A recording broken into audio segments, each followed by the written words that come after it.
WSAV is your local election headquarters. South Carolina's voters headed back to the polls to vote in a special Republican primary today.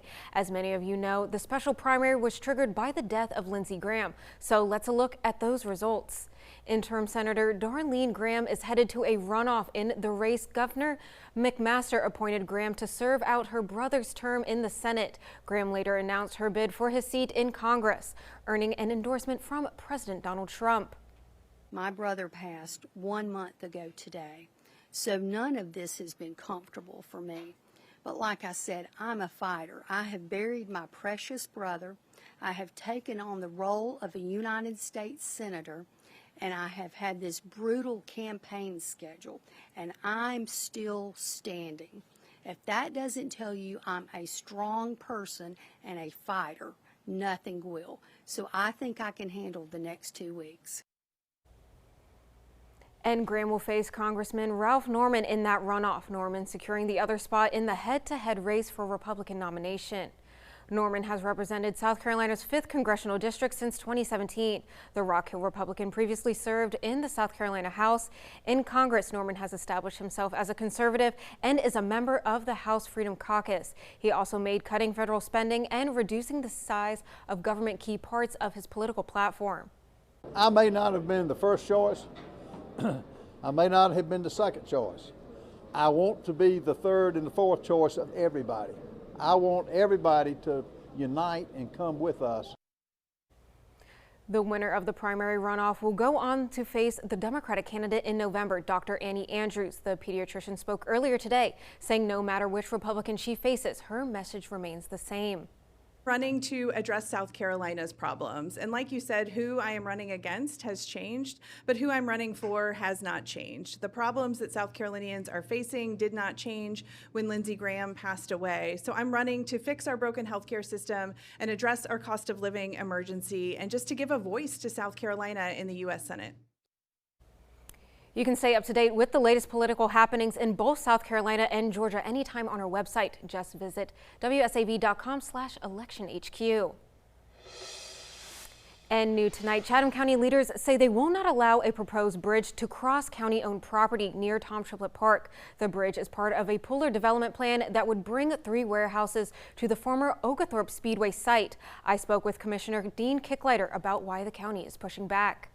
Made that decision and let them know that under no way, shape, or form would a bridge be allowed to go over that section of canal.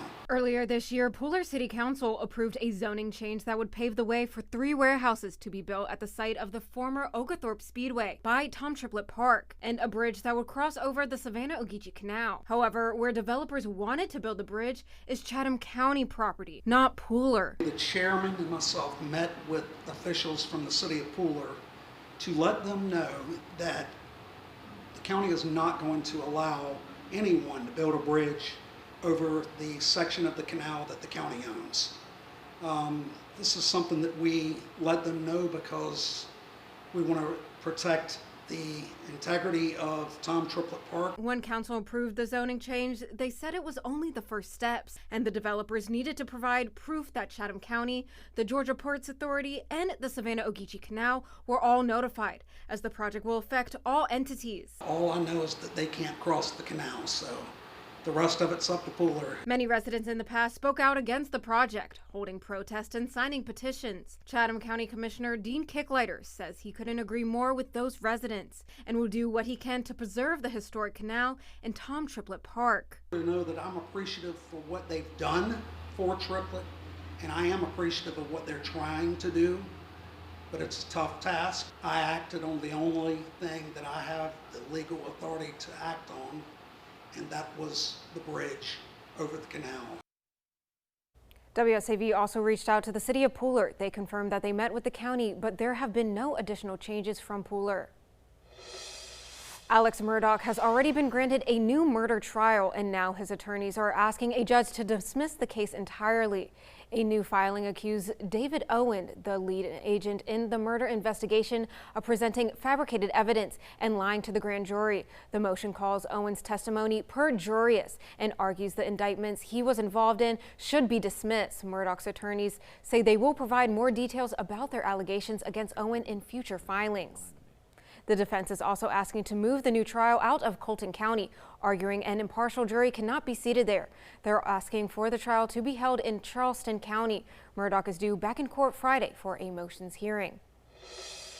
And following up, city leaders are now facing new questions following last week's sexual assault at Daffin Park. Police say the attack happened near a public bathroom, and a city employee called for help after hearing the victim's screams. WSAV Sarah Smith has how officials are addressing the case, public safety at city parks, and what happens next. What people have been saying to me, obviously, is very, very concerning to us. LaShawa Doyle, 30, was arrested for this sexual assault after a police officer chased him down. He's facing attempted rape, aggravated sexual battery, and false imprisonment. But that's just his latest charges. This guy has been arrested 22 times or so since 2020, 22 times, 8 this year. Was released from custody just 17 days before. This person clearly has a problem. And they don't deserve to be in our parks, pools, public facilities, because they should be places where people are and feel safe. So who controls when offenders are released on an OR bond? According to a statement from District Attorney Shalina Jones, it's the jail. She wrote in part, quote, "This is not uncommon with misdemeanor offenses. My office is not present, involved, or notified when OR bonds are issued by the jail. Since this process takes place out of court and without a judge, we're not aware that the person has been arrested or released, and therefore do not have an opportunity to object." DA Jones and the mayor addressed a unique challenge with this suspect. He's presumed to be homeless. It's the third homeless individual who has been involved in a violent crime this year, but Mayor Johnson says this is not a, quote, clear pattern. Beyond mental health, there are criminal issues that are here. I guess it's very frustrating for our law enforcement. You keep arresting somebody and they keep being out on the street. That was Sarah Smith reporting. Johnson says the city will continue to rely on the guidance of the Interagency Council on Homelessness when it comes to providing resources and support to those who are unhoused. For the DA's full statement on this issue, visit our website. Mayor Van Johnson also addressing the fallout after 6 Savannah police employees were fired for allegedly misusing the department's flock camera system. The case has gained national attention and is now the subject of a GBI criminal investigation. The 6 employees are accused of using the system to search for friends and family. In one instance, the city says an officer provided access to a member of another law enforcement agency.